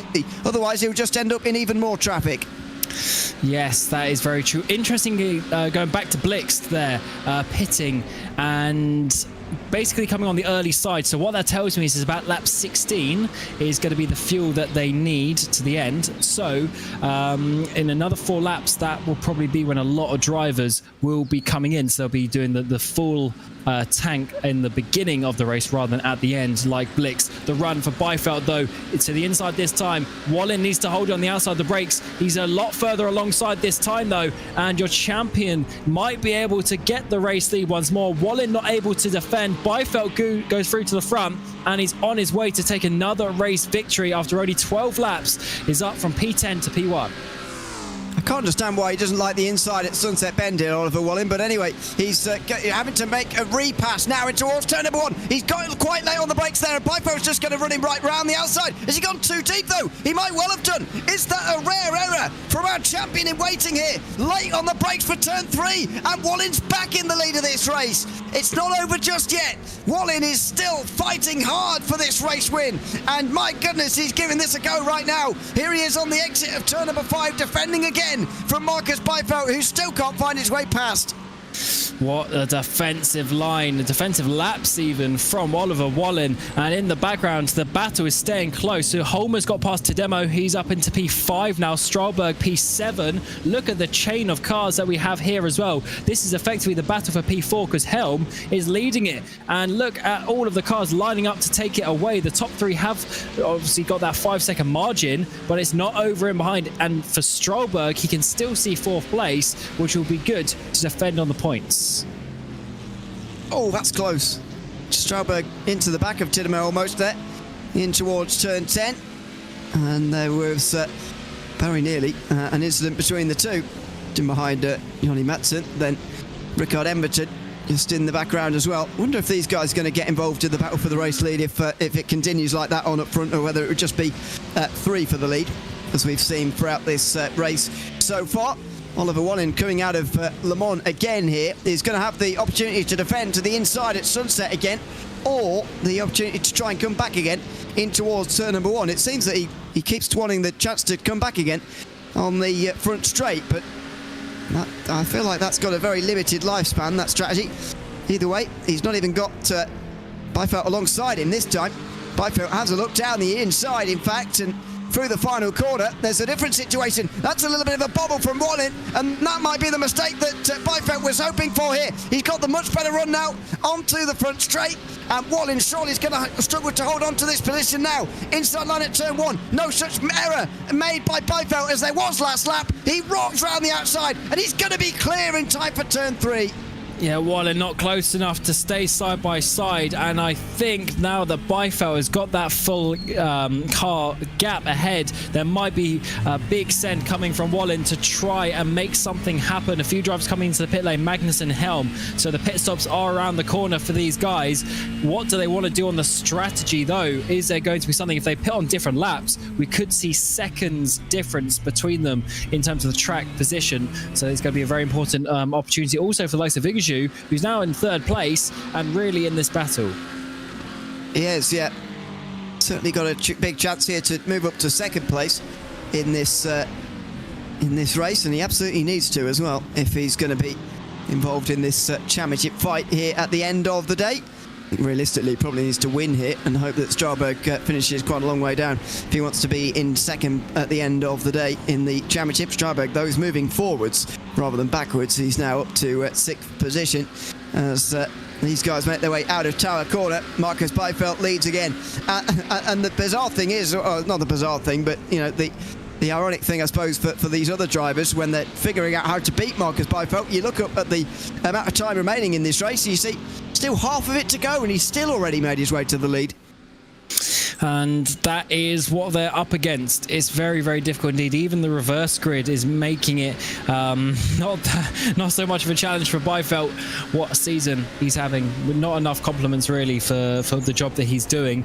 As in the background we're seeing Holmer, of course, now trying to chase him down, but he's got a 5-second gap. That is going to be difficult to overcome just on pure speed, considering the speed of the top 3 drivers. As into the pit, Bohlin and Vigju do. Loads of drivers coming in, so it seems like 14 laps is the one for all of the drivers. Onto lap 15, Byfeld goes. We've seen this before. You go a lap longer, you get an overcut, you're on less fuel, and often you basically do a quali lap faster than the drivers coming out on heavy fuels, cold tyres.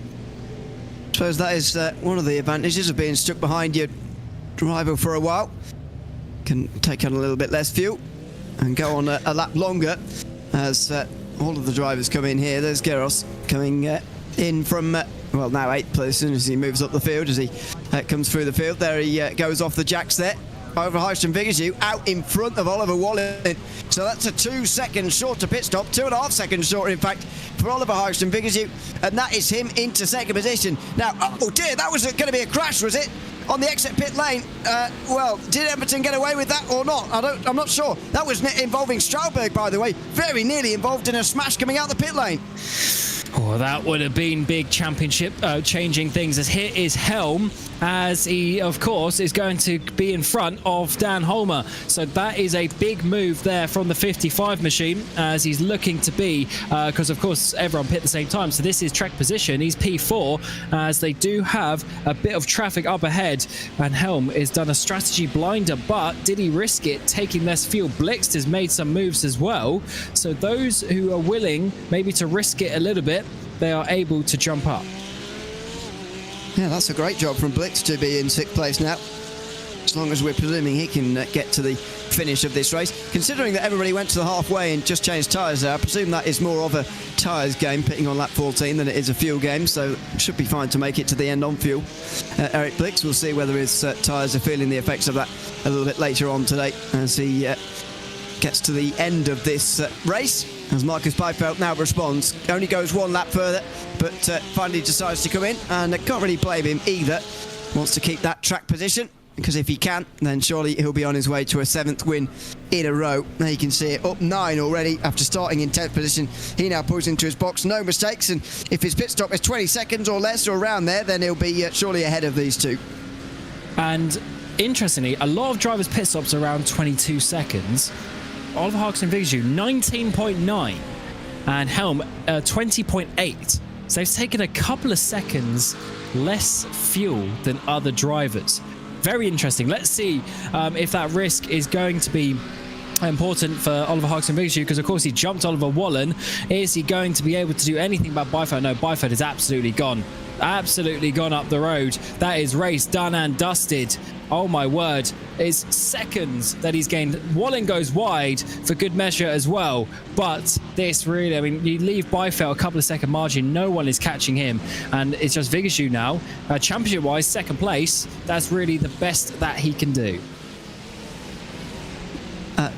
Speaking of the pit stop times, by the way, yeah, Byfeld 19.4 says it all really about his season so far. That has very much been the story of the season here so far this season, as we go back to the battle for 7th place here between Joel Straubberg and the rest of them. Rickard Emberton is next in line. Jonny Mattsson is the one who looks closest to making a move here in towards the hairpin, turn 7, but no, not this time round. Straubberg just needs to hold on from here really and keep this 7th position, and he should be able to finish in 2nd place at the end of the season.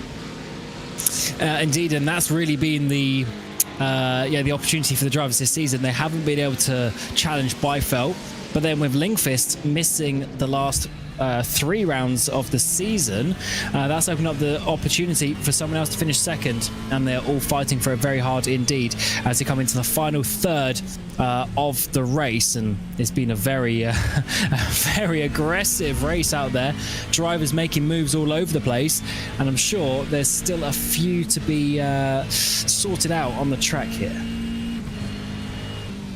I think the individual battles themselves are going to be the ones that we enjoy here for the final laps of this season. It is the final round of the Bohlin Svenska Eracingligan GT3 series in 2025. And just 12 laps to go of it as well as they cross the line again. On board with Jori Matsen here in ninth position, started up towards the front because of the reverse grid. Now pretty much back to where he was in race number 1, behind Rickard Emerton as well, who's had a similar story so far today, in towards the final corner.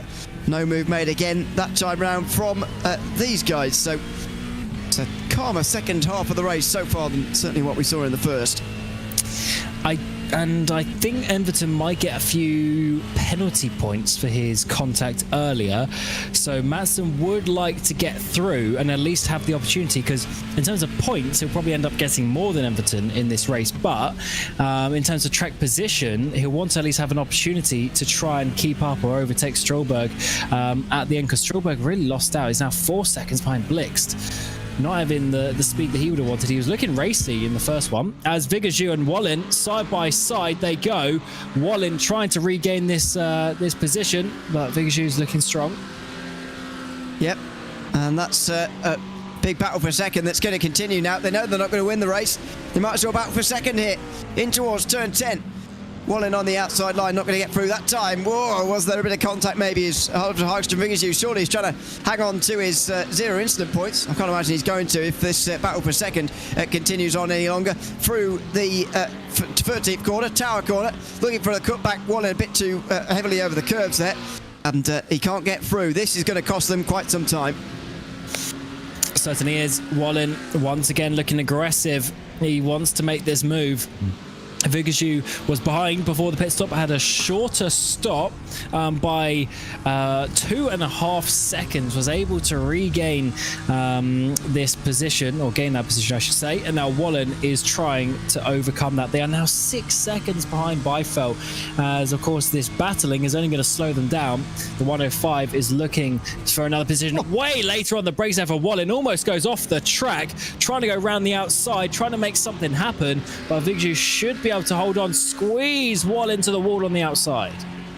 What was that all about from Oliver Hagström Vigajou there, braking so early on the inside? I'm not entirely sure, but Bohlin giving it a good go through that final corner, and now he is through the first corner as well. That's a very tight line again here from Oliver Hagström Vigajou, and surely that's only going to open him up to attack. No, it isn't. He parks himself on the apex there through turn 1. That's an aggressive defence, and Bohlin's not going to enjoy that particularly. Round the outside through turn 3. He's not going to manage it there. What about 5? No, it might have had flashbacks from the previous race where he had that incident, of course, and now it's out the corner where he's trying to get the run again here. This is where he really joined the battle 1 lap ago, where Bohlin was on the outside line and almost through as we joined it, but he wasn't able to get past in the end. Now he is doing exactly the same again here. Outside line for turn 7. He can't even stay alongside there when he's at the outside of that corner. Very difficult to get past. Yeah, much later on the brakes is Bohlin, but it seems like the McLaren is very fast in the areas that he needs to do. But Bohlin's definitely the faster driver, the more confident driver at this point of the track. The thing for Vigajou is he's going hard to fence, which is good to keep the position in that corner, but then you just slow yourself down for the next one. We see it again here, coming up towards Tower, and it's going to be so much closer there for Bohlin, but is actually going to hinder his momentum onto this back straight. It might actually, but he is thinking about it. He's going to that right-hand side, but he's going to have to go all the way around the outside through the kink as he backs back in behind, trying to get the switch back now to the outside for the braking zone. But no, it's going to be a setup for the back straight once more. And again, oh, is it? Inside at Le Mans, maybe. We haven't seen that tonight, and there's a reason for that. It doesn't normally come off very well, but Oliver Bohlin might just have made this work. Thought he was going to wait for the Ulmer straight as well here, but Oliver Hagström Vigajou would have had the surprise of his life there, down the inside through Le Mans, and Bohlin with the less good run is going to be with his nose behind into Sunset, but the inside line, which he hasn't preferred previously, but now he might well just have to make do with. Through the final corner, oh, a bit of a wiggle, very close on the exit of the turn as well, as they come over the line, absolutely neck and neck. That would have been a close finish as they go over the line at the end of lap 18. 10 to go in this race, at Bohlin still trying to find his way past. Outside through turn 1. Oliver Hagström Vigajou goes a bit deeper this time. He parked on the apex last lap. Bohlin still, though, can't find his way through. What a great battle between these two. they are losing about 2 seconds a lap from this fighting. That is absolutely crazy, but it shows you how aggressive they are going. They're now 9 seconds off Beifeld, and to be honest, Helm, if they stay like this, Helm a 2.5 lap quicker will be catching up. So let's see how long this fight can go on for, because in another 3 laps we're going to have the 55 up behind them. This is a lot better from Fixu this lap, a little bit less defensive. Bohlin not quite getting the run in the same manner, but the thing is with Slipstream is when you're actually an extra car length back, you have more overspeed by the time you get to the car, and it's actually easier to overtake than being right on the rear bumper. So this might actually help Bohlin when we get to one of the longer straights.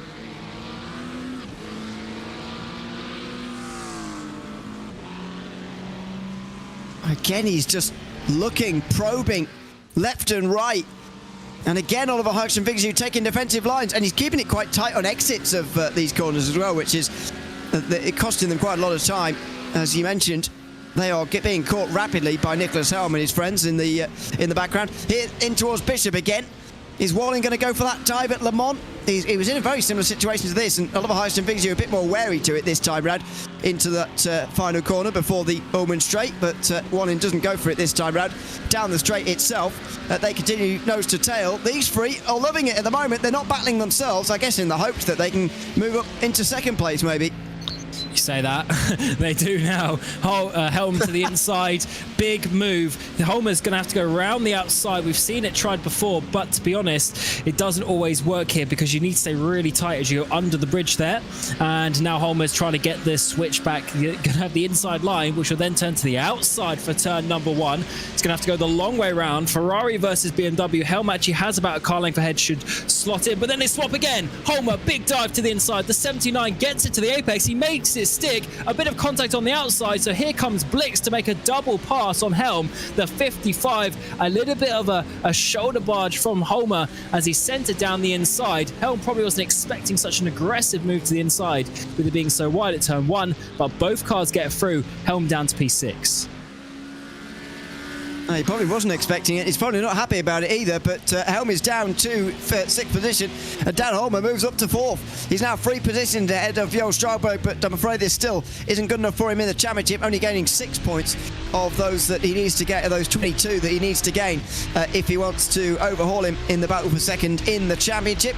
Oliver Hudson Fixu and Oliver Bohlin have just settled things down in the last couple of moments as well here, but I'm surprised these, as I mentioned at the time really, I'm surprised these three started to battle, to be honest, because the battle for second place I think would be, or any podium place, second or third would be more ideal for them. That's a big slide from Homer. He's got Blix right up behind him. He only just had to catch it there through Collier as this battle for 4th continues, and now these guys are losing themselves quite a lot of time. And now those rear tyres not looking nice for Homer. He wiggled twice there coming through the left-hander, then another time on the Exeter Tower. Here comes Blix down the inside of the following corner, and there goes Blix 2 places in 1 lap. Oh no, he goes deep. Homer's going to get that position back. Helm is going to look spicy as we get 3 different racing lines coming through Le Mans corner and onto the back straight. We're almost going to get a 3-wide situation here. Blix goes hard to the inside. Homer's going to try get back inside the slipstream, and Helm wants that place back on the 79. Left, right, which way are they going to go? Blix takes the racing line. Homer takes a hard inside. Oh, there's going to be contact, and Homer goes around, and that might be his championship second place out the window completely. He has to be careful. He was able to save it and just about stays ahead of Strauberg. And I wonder whether he was flashing the lights there out of frustration, or whether that was just him grappling with the wheel as he was trying to save that. Let's have another look in towards Sunset. I've got to say, he was coming from quite a long way back, to be honest here, Homer. I don't know whether he thought he should have been given more room on the inside, but for me, that was Homer making a move that really wasn't on there into Sunset Bend that time. Yeah, I totally agree with you. He's probably going to feel like Blix squeezed him a little bit, but he was coming mid-corner through Sunset. There's no way Blix is looking in his mirrors halfway through the corner. Homer was, half a car length back. Blix had been set up for the corner, looking at the exit, and then it was a bit of a dive there from Homer. So definitely, nothing that Blix could have done in that situation. Homer very lucky to save that and stay ahead of Strauberg. but it's not going to be enough. He was 22 points behind coming into this race, and one position is definitely not going to cut the mustard with that one. Strolberg still looks to take second place. Hagström Vigersjö is gaining quite a lot of points, P2 to P7, but not enough to overcome the 31 points quite yet. No, that's 14 only at the moment. I wouldn't imagine he's still got those 5 bonuses as well for the 0 point instant points, but I said that before at the start of the race and he still had 0x, so who knows. He is still very close, by the way, for second place between Oliver Hagström Vigersjö and also Oliver Bohlin. It has just calmed down in the last couple of moments, but Bohlin has maybe just been resizing this one up again and having another go now with 7 laps to go at the end of this one. We're getting towards the final quarter of this final race in the GT3 series for 2025, and it's going to be signed off with a battle for second by the looks of things. Oliver Hagström Vigersjö and Oliver Bohlin fighting it out. They look quite evenly matched. Looks like they're going to fight it out right to the very end of this race as well. Yeah, they certainly are. They've calmed down a lot. The pace has come back. They're only a tenth slower than Byfeld last time. So that just shows you that they are not fighting for this moment. Is that because Bohlin doesn't want to fight? But now with the battles behind them, the Helm battle that was 5 seconds behind is now a 7-second gap to Blixt. So that has gone out the window in terms of worrying about that. They've only got to focus on themselves, but I guess Bohlin may be feeling that he just needs to leave it a couple of laps, cool down, and then go for it again, as they were getting a little bit too close to a crash with how much they were fighting before.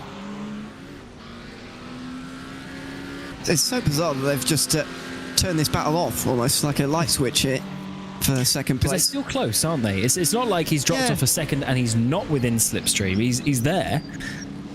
Exactly. This makes it even more bizarre. Makes you wonder whether he was slightly concerned about the others catching and thinking, I want to reduce this to a 2-car battle, but I don't really see the logic in that either, really, because he was fine with it 10 laps ago. I don't see why he wouldn't be fine with it now. But anyway, he's certainly not going to end the race like this, Oliver Bohlin. Well, he might end the race third, but he's certainly not going to end it without a challenge here to that second position with Oliver Hagström Vigersjö just up in front of him. I think it is going to be difficult for him to find his way past. We will wait and see here as they come through the chicane now and through Le Mans corner again. Is there going to be any sort of a chance here for Oliver Bohlin? Is he waiting for the perfect opportunity here when maybe the driver in front makes a bit of a mistake? Well, down in towards Sunset, I don't think he's made a particular mistake here. He's just very close again. Is Bohlin nose to tail and no chance again. Bohlin still stays behind. 6 laps to go in the season. Yeah, he's been a little bit less aggressive maybe in terms of his attempts, but I mean, look at this, he's right in the toe, getting the draft down that front straight, only a car length back.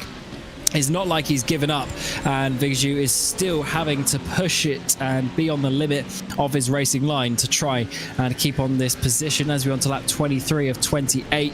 Just a reminder that Byfeld has gone up the road almost 10 seconds now. He started the race in P10. He even went down to P11 on that first lap with some of the carnage, but one by one made his moves, and with the strategy was able to seal the deal as Matson is looking to get Strolberg, and Strolberg going for second place in the championship is going to lose some more points here. Everton trying to get through as well.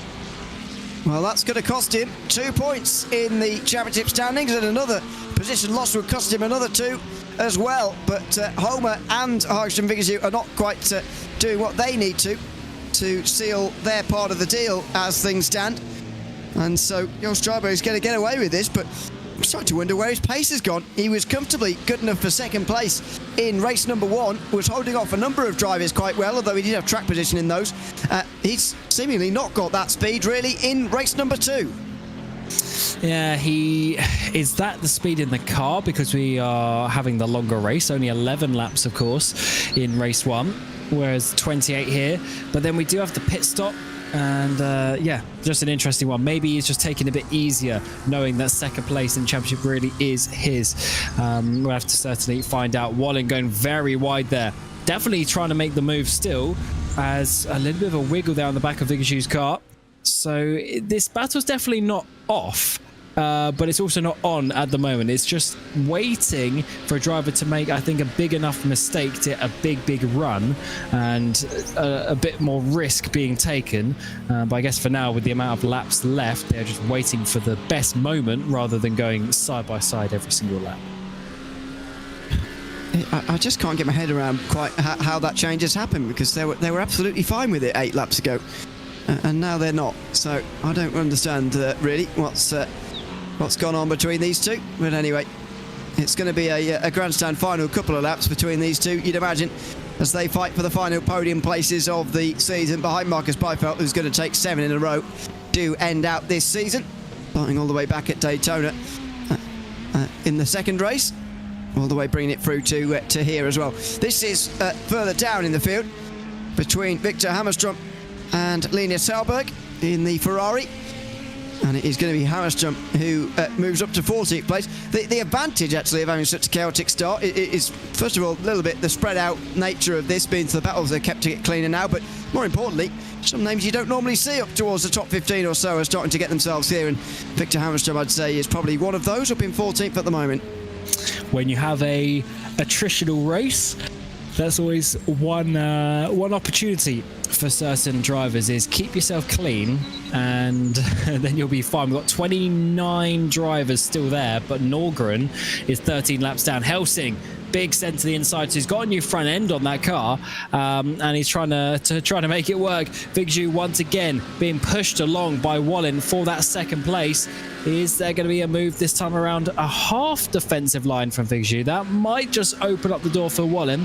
The battle really has regained. Maybe they're listening to us, listening to the live stream while they're driving, but this is a much closer attempt from Bohlin this time around. Is there going to be any sort of a chance into sunset with 4 laps to go here? Well, 4 laps when they cross the line anyway. Bohlin has chosen the inside at times. The outside when defending has been his preferred position. And he's just gone a little bit wider there than Hagström Viggy there through the final quarters to get a better run onto the front straight. And maybe this is the lightning spark that we've been hoping for here as they come over the line absolutely nose to tail. The first bit of defending for some laps now for Oliver Hagström Viggy, again on that super tight line. And surely he's just going to try and run it right the way round here, Bohlin. As Oliver Hagström Viggy tries to stand him up on the exit of the apex, he's got it done here. Oliver Bohlin into second place. I didn't think that was going to work. But Vigju just didn't get the run. Coming through turn 2, I was expecting, and into turn 3, Bohlin made that stick, and that is up into second place. He's had to work hard for it, but in the end, it was actually one of the most simplest moves compared to some of the ones that he was trying earlier. And Vigju's not coming back for an aggressive defense as well. So this could be the place for Bohlin. Holmer gets Helm for P5 as well. That gets another couple of points between him and Strollberg. But still not enough as it stands. And also Vigju losing a couple of places there as well. Sorry, a couple of points. So definitely interesting how the points ebb and flow. But for Bohlin, I think second place is where he should be in this race. And he's finally made it his stick. It's 5 points lost for Oliver Hagström Vigju there, by the way. Oliver Bohlin, after that first race, and of course we know that penalties may come into effect, will be at 6th place in the standings, pretty comfortably ahead of the likes of Dullander and Everton and Lindqvist and Blicht, all of whom he will stay ahead of probably here, even despite penalties later on. But he could well get ahead of Lindhoff with this performance here. I think that might be that, though. If he can get into the top 5, I think that'll be a success for him. As we go back to the battle for 7th again, Joni Matson still running here, with Emberton, Gunnarsson and Gyros right behind. Jonas Gunnarsson's made a good recovery into the top 10, and maybe there's a few more positions for him before the end. Yeah, he's had a big recovery. Of course, had the spin. Was even on the opening lap of that first race, so everyone was close together, and he basically went to the back of the grid because he couldn't rejoin as there was no gap to do so at that point. Vigju's come back on Bohlin. Vigju has come back. Is Bohlin going to be able to hold on to this? I must be on the front straight. Bohlin side-by-side contact. Vigju's trying to really squeeze him to the inside here. He's going to the outside line. This might actually work from the McLaren. He's going to come through turn 2. He's got ahead and he's regained second place. But Bohlin diving himself up the inside, trying to hold on to this second place. Side-by-side we go in towards turn 4 and the run into the back straight. quite tight through 5, and Bohlin really had to stand up on the brakes there as he went through the corner. He's going to be behind by the time they're at 7, that's for sure. Now then, is he going to just come straight back again here, even without the run? Is he going to make a move on the brakes? Well, Oliver Haugstrom-Vigezou defends anyway. Outside line for Bohlin, that's a really late braking manoeuvre. Can he stay there this time though? That's been the difficulty, and this time he has stayed there. Well, 3 laps to go here at this race. It's finally sparked off between these two, and Bohlin round the outside through turn 7 there. Has got a chance now, because he's got the outside at 10, and that finally provides you the inside for 11 and 12, which should be the position here for Bohlin. Outside line through here. He's surely going to have this now. Oliver Bohlin back up to 2nd place again. We'll have to see about the dive in towards Tower. Is the McLaren close enough? Yes, he's thinking about it. Up the inside. He's got a curb to deal with on that inside line. He slides a little bit. Is that enough lost momentum? It might just be. It's a 72. Goes back in line to regain 2nd place. What a battle between these drivers as we come down to the next sequence of corners. Is there going to be another dive up the inside? What battling we're seeing here at Sebring. We've had a few crashes today, but we've also had an amazing battle. Firstly with Byfeld and Bohlin, and now with Vigezou and Bohlin as they battle for the podium places. What a great battle between these two as Marcus Byfeld is set to take 2 laps to go here and take another race win in this championship season. Who's going to take 2nd? Blix is going to be too far away to get involved here, surely, unless this really gets messy towards the end of this race. Oliver Haugstrom-Vigezou goes to the inside nearly here. They're very close through Sunset Bend that time round, but the McLaren can't quite get alongside. So interesting to see what happened between these two in towards turn 1 last lap, but it's not going to happen again. They're nose to tail this time rather than side by side. 2 laps to go, and this is a battle that is going to go right to the end. Yeah, I love this one. Absolutely love this. I thought Vigezou was done when Bohlin got that 2nd place a few laps ago, but now he is really back in this battle and he's making Bohlin work for it, and that is what we like to see. Bohlin had to really try something to regain that 2nd place on the previous lap, but is there one final twist in the tail? By the way, Byfeld is now 16 seconds in the lead because they genuinely lose over 2 seconds a lap when they start battling, and Blix really is getting close once more because of that. I mean, Blix was miles behind and now he's really in the back end of the shots. So Bohlin needs to be careful with what he does and how he works to this, because he does not want to have Blix getting involved in that final lap, although to be honest, with 4 seconds they should be okay. Yeah, he might have enough speed here to hold them both off actually without having to do any more defending today. Oliver Bohlin, he's got that little bit of a gap now that he couldn't form earlier, and Oliver Haugstrom-Vigezou couldn't form either. Christopher Garros has just got past Rickard Emberton, by the way, and that means that Garros has also got past Gunnarsson in the battle for 7th, by the way, a bit further behind. So that puts Gunnarsson 11th in the race as things stand, and he's 3 seconds behind as well. Maybe there's a bit more of a story there down that battle for 7th position, but anyway, it looks like this is finally being settled now between Bohlin and Oliver Haugstrom-Vigezou. In the end, it is going to be 3rd place by the looks of things for 8-11, and that is going to be where he finishes at the end of the season as well, maybe with Homer around, maybe not, maybe it'll be 4th, but it looks like Bohlin has finally done enough now as they approach the final lap of the season. Yeah, I think Homer being those couple of places behind is actually, wait, let's do the Armas as they come on to the white flag. So we've got 35 points versus 30, so just a 5-point swing. So that is enough for Homer to hold on to 3rd place in the championship. Strolberg here will be 2nd if they finish as we are with one final tour of Sebring to go. So Strolberg doing a great job in this season. I mean, if you told him even a couple of rounds ago that he was going to be finished 2nd place, he will be very, very happy with that. What a season finish at Motegi, and then here at Sebring with some great top 10 results to seal that 2nd place in the championship. Well, it looks like those positions are finally going to be settled in this race. And indeed, the race positions look like they're pretty settled as well. But one that has been from almost the very start here has been Marcus Byfeld, who got to the lead about halfway through this race and has been cruising ever since. It's going to be a very big winning margin at the end as well. 7 in a row for Marcus Byfeld. For sure, we'll always be wondering what would have happened if Lucas Lindqvist had stayed here for this season and indeed challenged him over the course of 10 races, but we won't know that. What we do know is that Marcus Byfeld has absolutely took the rest of the field apart. Yeah, easily the fastest driver on the field. He's just been so comfortable in that McLaren. He's had to work for it in some races, though. Of course, once he's in the lead, it's hard to re-overtake him. But to get there, especially that race in Spa, he had such a good strategy. I think it was Vigashu as well on that day. He was able to get through. And this time, once again, going a lap longer, having the quality fuel and overcutting everyone. But what a season it's been. Through the final corner for Marcus Byfeld. And the second race of the Race to Save a Life by Clutch Club Racing here at Sebring is going to go to him. A 7th in a row for Marcus Byfeld after coming from 10th place. But again, here for the 3rd week in a row.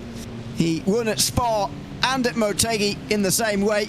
He's done it here at Sebring again as well. And he is our champion for the 2025 GT3 series of the Bohlin Svenska Eracingligan.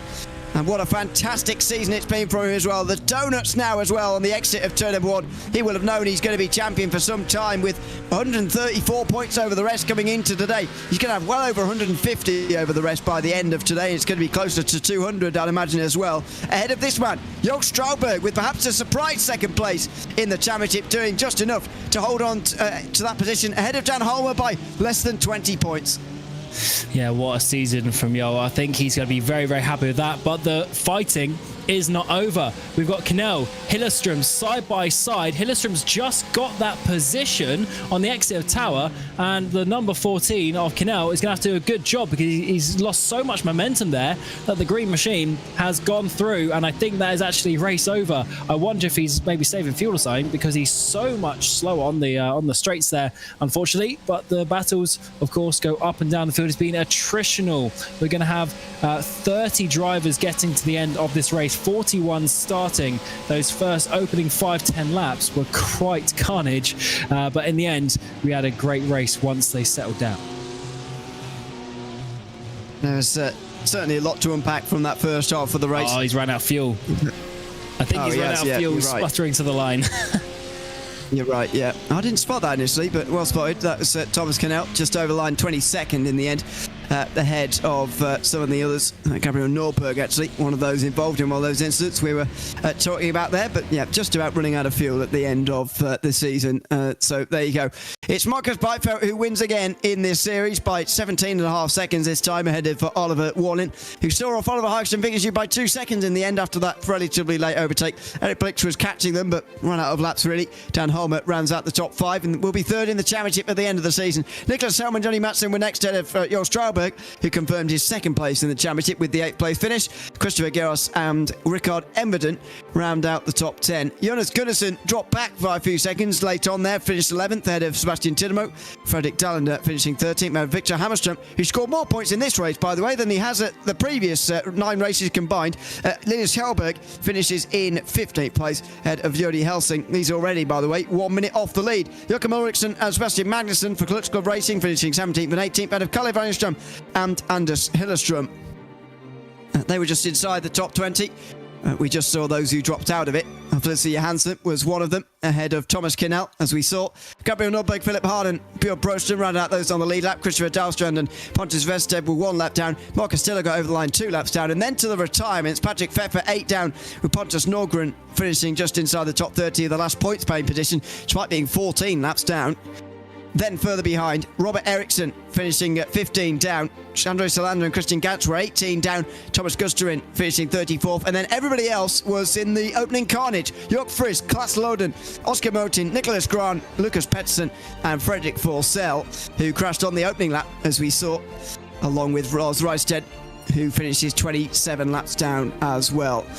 Well, what a season it has been. A rather dramatic way to end the season as the Clutch Club Racing drivers ride around together. They, of course, as we mentioned earlier, sponsored this race, the tobiasregistret.se Race to Save a Life by Clutch Club Racing. And a big thanks to them for that as they run in formation to commemorate the end of the season. Has been dominated by this man, Marcus Byfeld, our champion at the end of the GT3 series in 2025, fairly easily so as well. But I thought that was a fitting way to end the season, really. A little bit chaotic at the start, but some great racing throughout there at Sebring. Oh, that was yeah, that was quite crazy here today. Just showing you why GT3s at Sebring are a really good combination, and very happy that we could finish the season with some some entertainment at least. Of course, there was some not so great racing, but there was some out there as well. And here is all the Clutch Club racing drivers as they work their way around the celebration lap. Of course, thanks to them and multiple teams actually sponsoring races this season really helps the league, of course, continue on. And a big thanks to them for doing this one. Absolutely. Mustangs have been a feature of this season as well in the GT3 series, and their Xfinity cars as well throughout the Oval Series, which will be returning for one final time next week as well. But that is it as far as road course racing in the Bohlin Svenska Eracingligan goes for Series 24-25. We've had 10 rounds of GT3 racing, which followed the IndyCar racing that went on towards the end of last year as well, and it's Marcus Beifeld who has taken the title home. It is going to be second place for Joel Strauberg, we think, ahead of Dan Holmer, Oliver Hagström, Vigersjut. We are going by those for the moment. The rest of the standings will have to come out a little bit later, of course, after the post-race penalties and post-race stewarding and everything else that has gone on over the course of this evening. But that is just about it from us here tonight. Make sure you join us next week at Phoenix when we have the final round of the Bohlin Svenska Eracingligan Oval Series, the series decider at Phoenix to come, same time, same place, in 7 days' time. I've been Neil O'Leary alongside Cam Roger, and Hugo Louise has been behind the cameras of this broadcast once again. We'll see you in 7 days' time at Arizona. But for now, from all of us here at Sebring, it's goodbye for now.